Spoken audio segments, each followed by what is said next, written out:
Hello, everyone. My name is David Link. I'm your host for Talking Magic for Life, the Orlando Magic Pod, and I'm here to welcome another episode 3 of the pod. And I am also here to give more love for the Orlando Magic to you guys, and also to tell you that we are in the dog days of summer. Yes, the dead zone of the off season and the dead zone for us fans. There's no more basketball for the Orlando Magic until we start the season in October with the season opener. I know it's very sad. We ended the summer league at 2-3. We had some good things happen in the summer league. It was exciting to see our players play. Exciting to see our number one player, Paolo Pancaro, get on the court for the very first time and show us what we're all excited for. It was awesome to see the surprise that was Caleb Houston, who was picked at number 32 in the second round out of Michigan. And both those players played well. Both players are signed to the team. Paolo signed his 4 years guaranteed contract, and Caleb Houston signed his 4 years, $8.2 million contract that is 2 years guaranteed, and the second two, meaning the fourth season of that, is a team option. And it was exciting to see those players play. They played really well. Paolo showed his versatility on the court with his size at 6'10", 250. It was able to push players around, get to his spots. He had a great footwork.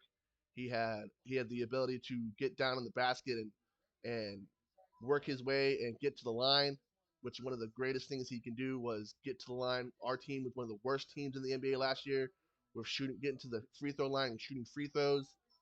And I think that's going to change this year because he shot a lot, in those two games he was in. He made 16 of them, and I believe he shot over 20 or 30 of them, and he made 16 of them, which is really good. And he is also really good at passing the ball. He showed a lot in the ability to, set up his teammates with those no-look passes. He just has the basketball IQ to know where to put the ball and where to put it in their pocket for his teammates to put their shots up. Caleb Houston played really well as well. He was great from the three-point line. That is the main reason why we drafted him. We need another wing player who can shoot baskets and essentially make three-point baskets, and that was exciting. But like I said, we're in the dog days of summer, the dead zone, as I would want to say it. And but don't worry, we do have some Orlando Magic related news. The Wagner brothers, Mo Wagner and Franz Wagner, will be playing some basketball before the season starts. They are playing for Germany, their home country, in Eurobasket in September. So if you're looking to watch some basketball and get a little excited for some basketball before the season starts, two of our players will be in that tournament, bringing the love to their country of Germany, and hopefully showing the world that we have two of the best players in the NBA and why everyone should be watching the Orlando Magic this season. Because the Magic, like I said, are on the rise, like a phoenix out of the ashes. Woo! And we're going places this year. So, since we don't have anything else related to Magic news, that doesn't mean we can't have some fun with what I got to bring to you guys. I just want to also let you guys know that you can leave me a like and subscribe right there in the corner is my like and subscribe buttons. See the little thing on there? I got a little thing going there on the loop saying to subscribe, like, and hit that like button. It would truly help me, have you guys know when my new material comes out, the new video comes out, and help me spread, my podcast to you guys. I would greatly appreciate it if you would hit that subscribe button, the like button, and also leave me some comments in the comment section. And I want to interact with you guys, and you can tell me what you guys think I should be doing, and what stuff I can do that's better, or things I can talk about that's entertaining for you guys. So let's get the further ado. I wanted to show you guys something I made the other day. This was yesterday. I made myself a PowerPoint presentation, and it's a presentation about the Orlando Magic. It's the first time I used PowerPoint in a long time. And what it was is that I made was Orlando Magic's all-time starting five. So this starting five is my opinion on who should be our all-time starting five. If you have your own starting five, give me some comments in the comment section on who you think is Orlando Magic's all-time starting five and who you would put out there for a all-star team that is the Orlando Magic, and what five players from our history of being a team you would put out there to face another all-star team. All right, so let's get this started. I'm up. on the page up here is my YouTube page, which I have reformatted and reset up. Now it's all about being the Talking Magic for Life, which I'm going all in on now. I changed all my social medias to Talking Magic for Life as well. I want to make it easy for you guys to find my podcast, and so you guys don't get confused on me having different social medias out there, and you guys can find me all in one simple space. So like I said, I'm gonna go over here to the YouTube page which I have up on the screen. You know, Orlando Magic, Talking Magic for Life. It's got my social medias on there. Great, awesome picture of myself on there. You guys can see my lovely mug every time you go to the YouTube page. So we're gonna bring up the Talking Magic for Life, video I made, and I, I wonder who you guys think I picked as our top five. Like I said, I've been a Magic fan since I was 5. That's all the way back in 1990. So I've been through a lot. I've been through a lot of eras of the Orlando Magic. I've been through the Shaq, Penny, Dennis Scott era. I've been through the Tracy McGrady, Grant Hill era. I've been through the Dwight Howard, Rashard Lewis, Hito Turkoglu, Jameer Nelson era. I've been through the current era, and we've had a lot of great players come in to be an Orlando Magic player. And what a lot of fans don't remember is that a lot of great players, some Hall of Famers, have played for us, and we're getting back to having those great players play for us again. So let's bring it up.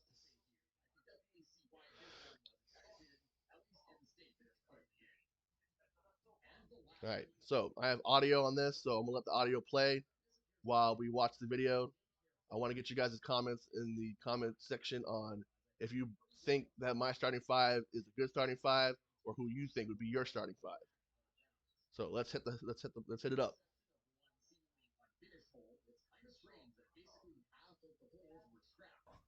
Hello, I'm David Link. I'm the host of Talking Magic for Life, the Orlando Magic Pod, and this is Orlando Magic's all-time starting five.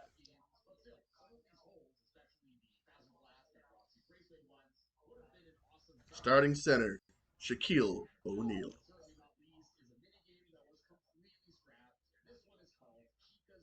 Oh, there it was, guys. So my starting center for the Orlando Magic all-time starting five is the man himself, Shaq Diesel, Shaquille O'Neal, one of my all-time favorite players. I was mad at him for a time when he left in '96, thinking I thought he just didn't want to be in Orlando Magic anymore. He just left the team. But I have come to over the years to forgive him, especially when I watched that documentary on ESPN's 30 for 30, This Magic Moment, which is an amazing documentary. If you haven't checked it out yet, it's on Disney Plus. So if you have Disney Plus, you can watch it on there. It's called This Magic Moment, ESPN's 30 for 30 documentary about the start of the Orlando Magic, how we came into the league in '89 and started out real fast. That first season we weren't very good, but one of the biggest wins we had in that first season was our very first game, which was an exhibition game against the World Championship Detroit Pistons. Those were the Detroit Pistons known as the Bad Boys. Isaiah Thomas, you know, Bill Laimbeer, head coach Chuck Daly. They had just come off winning an NBA championship the year before, and they came into O Town to face Orlando for their very first game against a brand new franchise, and we won that game. Dude, our fans rushed the court and were super excited like we had won the championship. Beating that team was really good, and it showed the Magic were here. The Magic were a real team, and the Orlando were on the sports map. And we were here, and we're here to stay, and we're here to create that magic and bring it up, bring it forward. And in that documentary, it shows us how fast we rose to prominence with winning the 1993. We won the 1992's, you know, you you know, lottery, and we won the 1992 NBA lottery, which that year the top player for that year was your man Shaquille O'Neal out of LSU. No, that was it. Whoever won that NBA lottery in '92, they were getting Shaq. Who got it? The Orlando Magic got Shaq. He came in and instantly made us one of the hottest teams in the league. And we upped our win total that year he came in the league. And then it was amazing. Getting Shaq was awesome. And then when his rookie contract was up in '96, he wanted to stay in Orlando. I think Orlando was gonna pay him for 4 years, 80 million. One of the worst things that the city of Orlando could have done. The Orlando Sentinel put out a post in the Sentinel that year of saying, do we believe in Shaq? Is he worth $100 million? Pretty much dissing Shaq, coming from the team that brought him into the league, that showed him the love, the coming into the league, and then when part of that documentary, Shaq said he was at home watching ESPN and he heard that iconic music, dun dun dun dun. And what came up on the screen? Alonzo Mourning, the same year he came to the league, Alonzo Mourning getting 4 years, $100 million. He's like, why am I not getting that? And that's when your boy, you know, executive of the year, Jerry West, came in and spoke into his ear and got him to sign with LA. I always thought that was Shaq just leaving because he didn't want to be in Orlando, but that was Orlando's fault. That was their fault. The front office was a young team, a young front office, and they really didn't know what they had. And what they should have given him was whatever he wanted. They should have given him 4 years, 100 million, and he would have stayed in Orlando, and he would have been a done deal, and we would have had a championship already. We have so many what ifs as Magic fans, and that's the biggest one. What if Shaq would have never left Orlando? Well, I know what would have happened if he never left Orlando. We would have several, at least one championship, not if not a couple of them. And him leaving and seeing him the next year suiting it up in the Lakers uniform was hard. It was hard to watch, man. I was sad to see him play for another team that wasn't us, and him winning championships with that team, three of them, and those three championships should have been ours. All right, so let's get back to the list. Our next guy, I got some stats on him for you. Shaquille O'Neal, Magic stats 92 to 96. Shaquille O'Neal averaged 27.2 points, 12.5 rebounds, and 2.8 blocks in 295 games for the Orlando Magic in his career.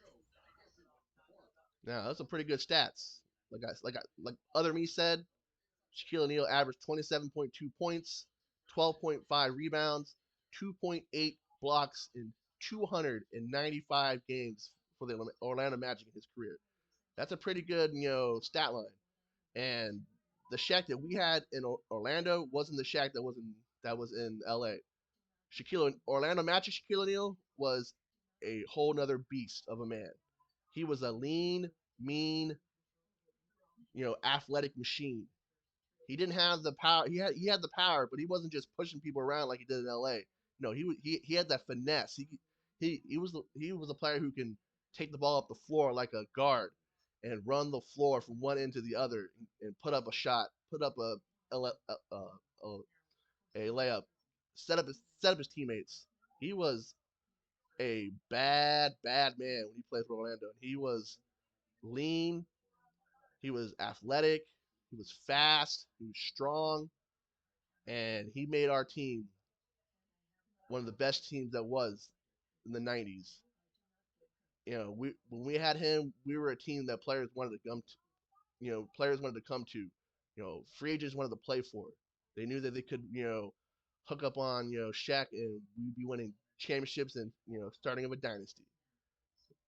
Even though it didn't happen, it was there back in the '90s. I was there. I was live. I was watching it. You know, Shaq was one of my favorite players. Still is. I have forgiven him for leaving the Magic because I know it wasn't his fault. But it's a great time when we were there. No, don't come over here. Go back over there. Starting power forward, Shard Lewis. All right, there you go, guys. My starting power forward for the all-time Orlando Magic starting five is one and the same, Rashard Lewis. That's probably a different choice you probably would think to be at power forward for an all-time Magic starting lineup. But I was excited when we signed Rashard Lewis back in '07, and what he brought to Orlando was an amazing athletic, awesome shooter who can drive to the basket. Dude, he was a beast when he played for these Seattle Supersonics. He was a beast. He was an all-star, and we picked him up in free agency and a sign and trade in 2007. He helped he helped garner in the new era of the Orlando Magic, which was the the Dwight Howard era of the Magic, and he helped us, get to the 2009 NBA Finals against the LA Lakers, which we lost 4 games to was it 4 games to one, I believe. Yeah, it's 4 games to one. So we've won 1 game, in the playoffs, or two in that series. I believe it was either 4 games to one or 4 games to two. If I'm wrong, correct me in the comments so I know for the next time I bring that stat up that I don't get it wrong. But he was one of the big reasons why we were one of the toughest teams in the mid 2000s. We were one of the best shooting teams in the mid 2000s. We had a plethora of shooters surrounded, Dwight Howard. We had Rashard Lewis, we had Hito Turkoglu, we had JJ Redick, we had Jameer Nelson, and we were one of the best 3-point shooting teams year in and year out the years that Rashard Lewis played for the Orlando Magic. And he was one of the big reasons why. And like I said, I loved him. He was a great player. He came from Seattle in a sign and trade. I thought maybe we signed him to a too much of a big contract. We were anchored to him for a while with a huge amount of money we owed him. But in my opinion, it was worth it at the time. We might have overpaid for him at the time, but that overpayment, helped us get to the NBA Finals, which I thought we should have won against the Lakers. I thought that was our year to win the finals finally and get an NBA championship. And watching the LA Lakers win that championship and not us was hard. It was hard to see, man. It was rough. But hey, they had Kobe Bryant, one of the all-time greatest players of all time, the Black Mamba, and he's a hard guy to take out. You want to win the championship, you got to go through the best players there is, and Kobe Bryant was one of them. All right, so let's get that list. Rashard Lewis, Orlando Magic stats, 2007 to 2011. Rashard Lewis averaged 16.3 points, 5.1 rebounds, 2.1 assists, in 257 games for the Magic in his career. All right. Like other me just said, Rashard Lewis has some pretty good stats when he played for the Orlando Magic. He played for the Orlando Magic from 2007 to 2011. He averaged 16.3 points, 5.1 rebounds, 2.1 assists in 257 games for his career in the Orlando Magic. And that was a pretty good career. Like I said, it was sad to see him leave too, but all good things must come to an end, and sometimes you got to move forward. And sometimes players leave, and sometimes new players come in, and we were getting close to the blowing it up. Our last winning season, before we made the playoffs back in 2019, was 2012. The last year we had Dwight Howard on our roster, and after we traded him to the Lakers, and from then on we didn't make the playoffs for 7 whole years, 7 dark years. And it was the first time we made the playoffs was the 2019 season when we played you know, the Toronto Raptors in the first round. That first game was probably the most exciting games I've ever watched on TV. The way we ended that game, when we just, Jameer Nelson hit that top of the three to win the game, dude, the silence that came from Toronto Stadium was like you hear a pin drop in that place, man. It was awesome to come in there and steal a game one. Even though we didn't win the series, we did get swept 4 games in a row after that. Just to win that first game and to punch Toronto Raptor fans in the face like that was awesome. Because you know how much we all hate the Toronto Raptors. They always want to hate on us, saying, especially when we drafted Jalen Suggs, like, oh man, you guys got Jalen Suggs, but we got Scotty Barnes. Dude, you guys picked him, man. That's the player your front office wanted. So why are you giving us a hard time about picking Scotty Barnes when that's the player that your front office wanted. We got the player that we wanted. We got one of the best players in Jalen Suggs, and in my opinion, year two Jalen Suggs is going to be off the chain.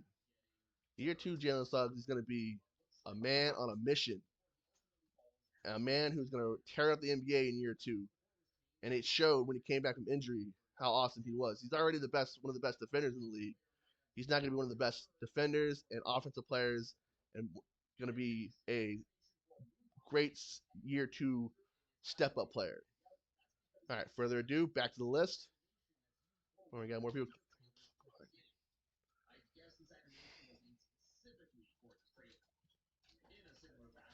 Starting small forward, Dennis 3D Scott.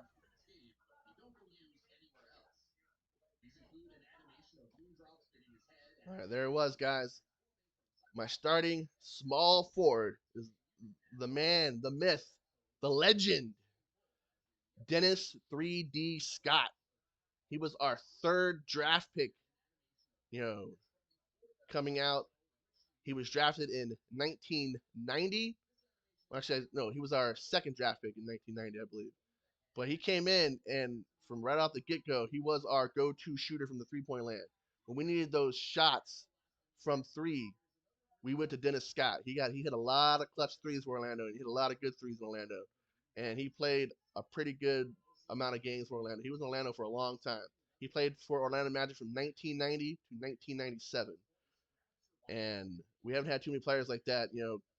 We haven't had too many players come in and play that long for the Orlando Magic. Hopefully one of these days we get an Orlando Magic lifer who's played his whole career here in Orlando. Maybe it'll be Paolo. Who knows? Maybe one of our players we have now, they'll be in Orlando forever. But let's let my other guy talk about it. Dennis 3D Scott, Orlando Magic stats, 1990 to 1997.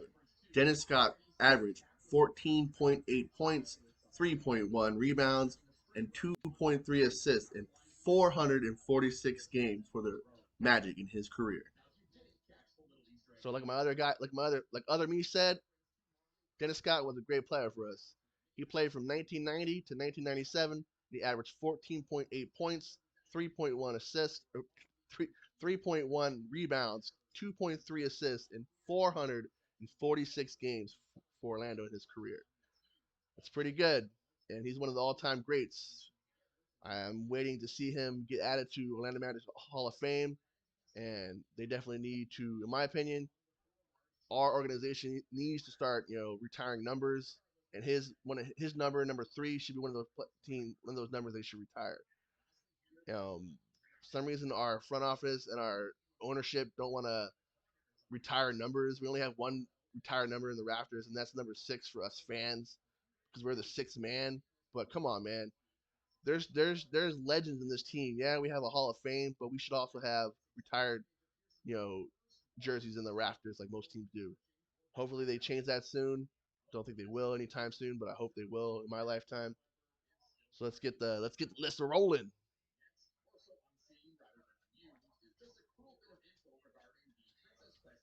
Starting shooting guard, Tracy McGrady.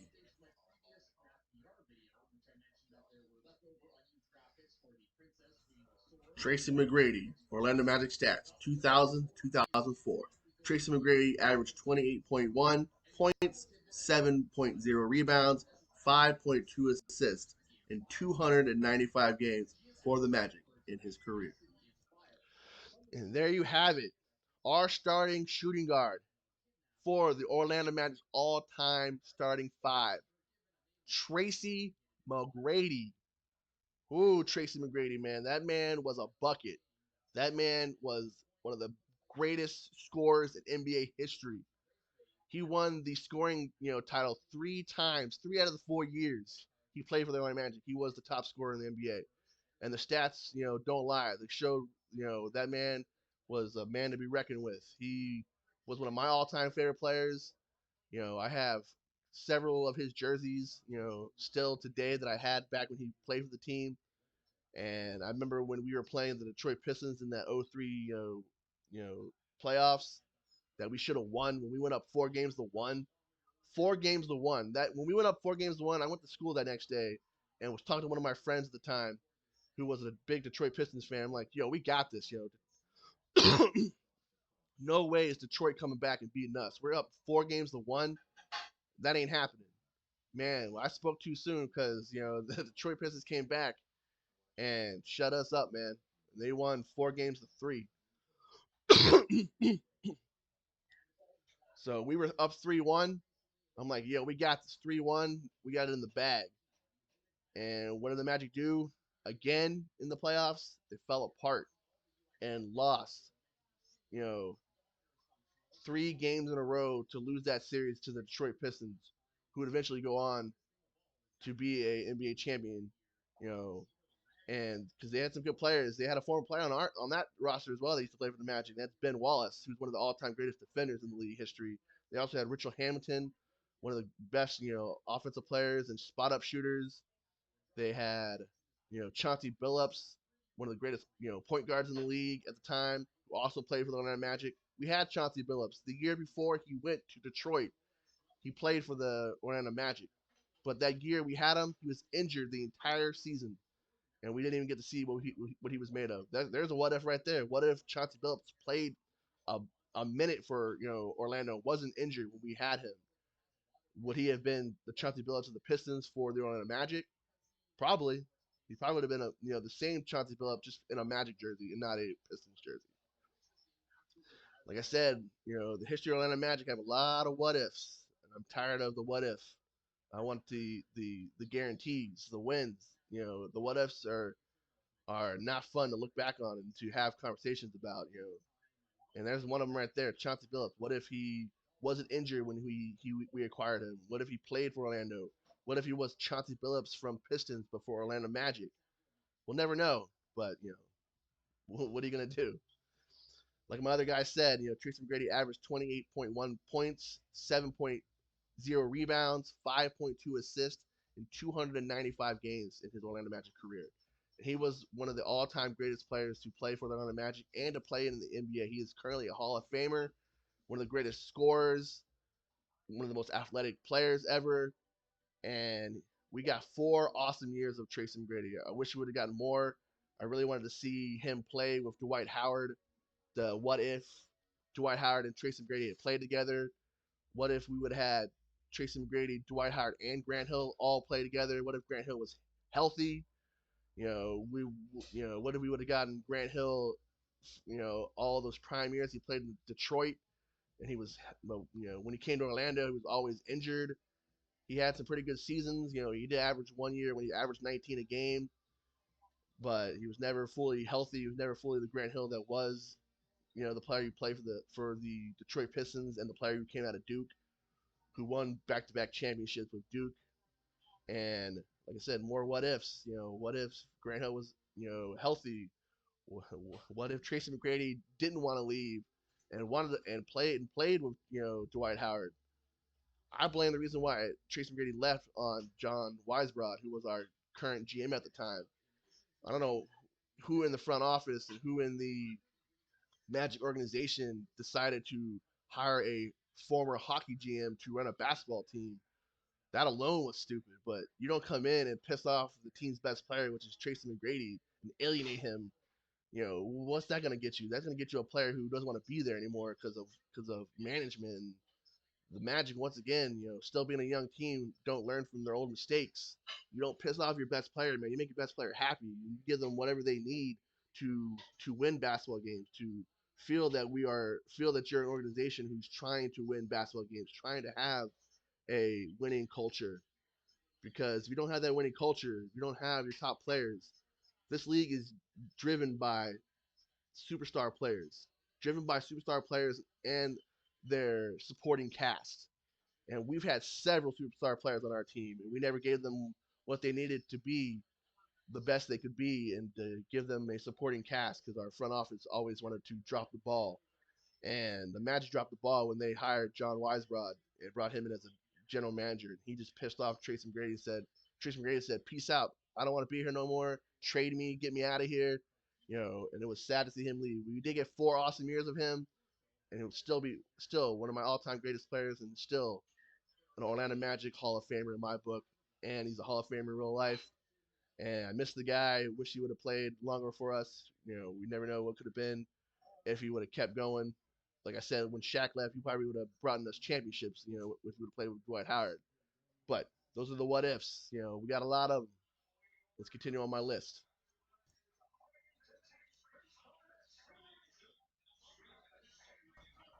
Starting point guard. It's a tie. Penny Hardaway and Jameer Nelson.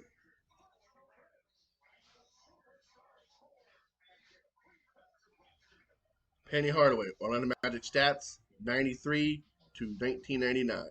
Anthony Hardaway averaged 19.0 points, 6.3 assists, and 4.7 rebounds in 369 games for the Magic in his career. There you go. Our starting point guard in the all-time Orlando Magic's starting five. Like I said in my little video I made, it's a tie for me. I have two players that should be our starting point guard. I know you can't have two starting point guards in the starting five, but hey, this is my list, man. Not some. It's not a real list, but it's a list that I think both those players should get a chance of being a starting point guard in the 09 Magic's all-time starting five, and that's Anthony Penny Hardaway and Jameer Nelson. Both awesome point guards. Both great floor generals. Both great players who were loved by their teammates, who knew how to get the ball to their teammates, who were, you know, one was an athletic 6'5", 6'6", beast of a basketball player who moved through the floor and like wind. He just knew where to go. He can get to the basket. He can get to the basket. He can get to the foul line. He can pass to his teammates. He can make open threes. He was a great shooter, super athletic, and no one knew who Penny Hardaway was coming out of Memphis in '93. And we got him in '93. And even though we drafted him in '93, our fan base was so mad at the time because they thought that we should have kept the number one pick because that year we had won the number one pick again in '93. Right after winning the number one pick in '92, we won the number one pick in '93, and we picked the Chris Webber of the Fab Five from Michigan, who is a Hall of Famer, went on to be a Hall of Famer. But right after we had drafted him at number one, we traded him to get Penny Hardaway, and the players swapped hats right there on stage, and our fan base booed. They had a live, coverage from the Amway, from the TD Waterhouse Center that year, and our fans were yelling like, "No, I can't believe you didn't, get keep Chris Webber. Who is this Penny Hardaway from Michigan, from Memphis? No one knows who that guy is." Boy, were they wrong.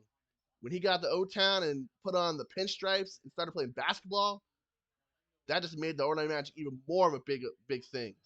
Him and Shaq, him and Shaq were Shaq and Kobe before Shaq and Kobe was even a thing. You thought it was Shaq and Kobe? No, Shaq's very first Kobe was Penny Hardaway. Penny Hardaway was Kobe. Dude, Kobe ain't Kobe without Penny Hardaway. So I don't want to hear all you people trying to say that you know that Kobe Bryant's one of the all-time greatest players. Yes, he is. He's in my top three, but he would not be the player he is if it wasn't for the man, the myth, the legend that is Anthony Penny Hardaway. That man was a beast.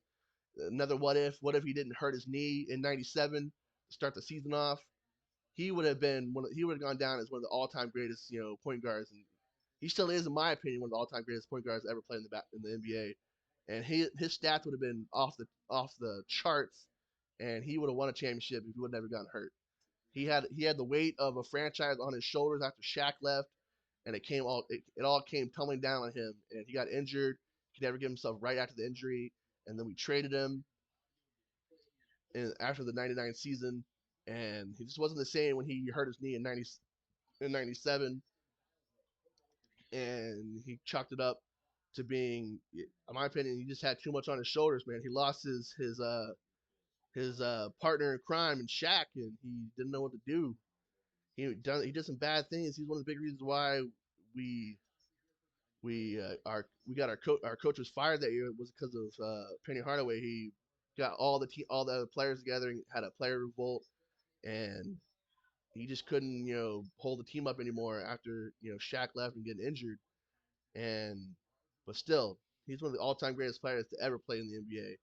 And he had this really cool, sidekick that wasn't Shaq. It was Little Penny. I don't know, I might show my age, but not everyone remembers Little Penny. It was a little like puppet voiced by Chris Rock, and that dude was hilarious, man. And Penny Hardaway, all-time greater players in Fort Orlando Magic and in NBA history, in my opinion. And like I said, he averaged 19 points, 6.3 assists, 4.7 rebounds, and 369 games for Orlando Magic from 1993 to 1999. Now back to the list.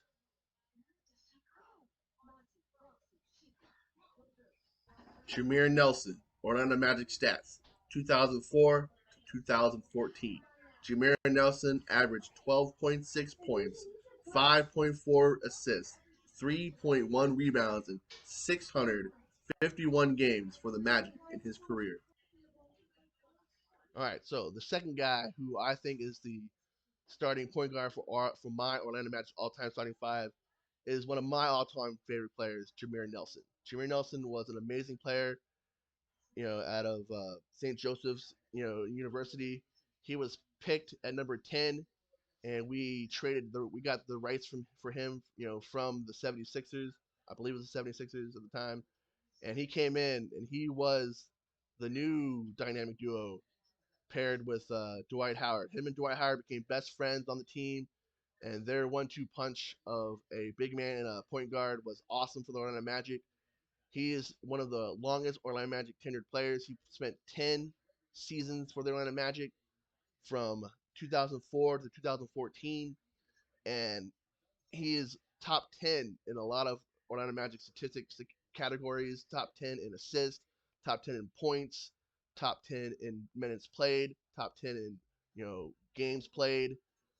And he's one of the big, big, big, big reasons why we made the NBA Finals in 2009. His only All-Star season, All-Star selection was 2009. It was sad he got injured just before the All-Star game. He couldn't play in the All-Star game, and he was injured.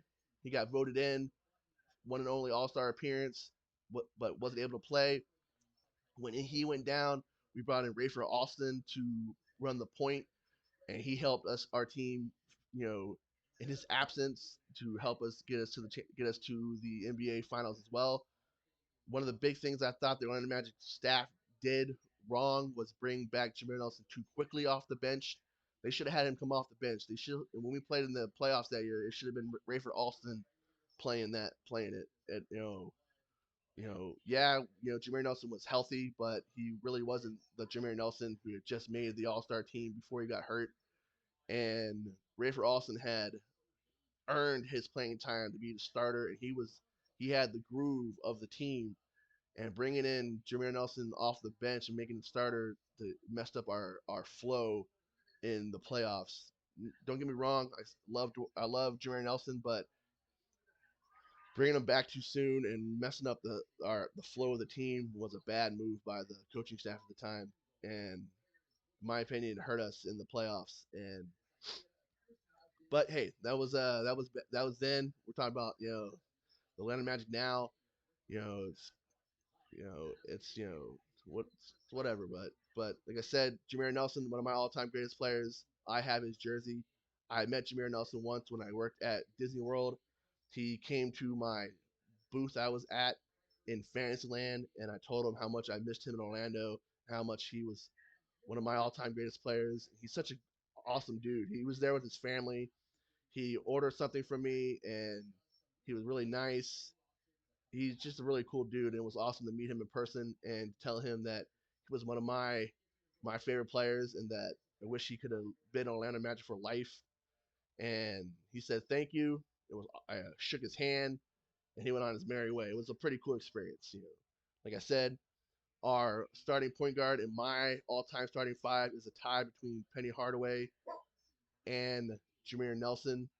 Jameer Nelson didn't have the biggest stats, as you see from the stat line that I read off in the video there, but he's the main reason why we were one of the best teams in the mid 2000s.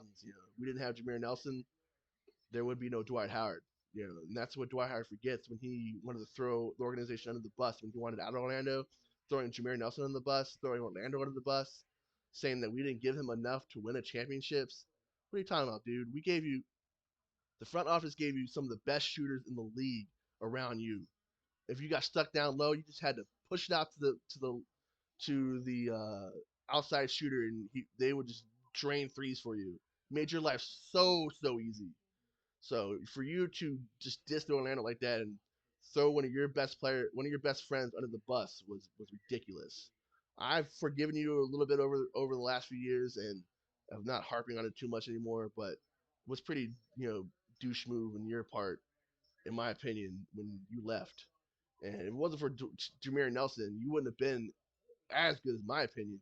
Jameer Nelson made you look real good lots of times. So there you have it, everyone. I might have rambled on a little bit, but I hope you like my video that I made. Let me give you the end of it first. Here it is.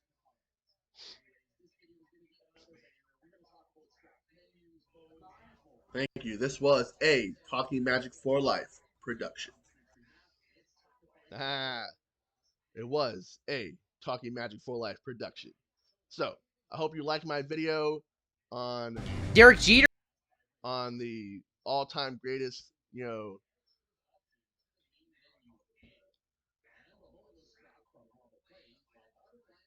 I hope you liked my video I made with the PowerPoint on my opinion of the all-time greatest starting five for the Orlando Magic. Once again, that starting five is Shaquille O'Neal. It's Shaquille O'Neal, Tracy McGrady,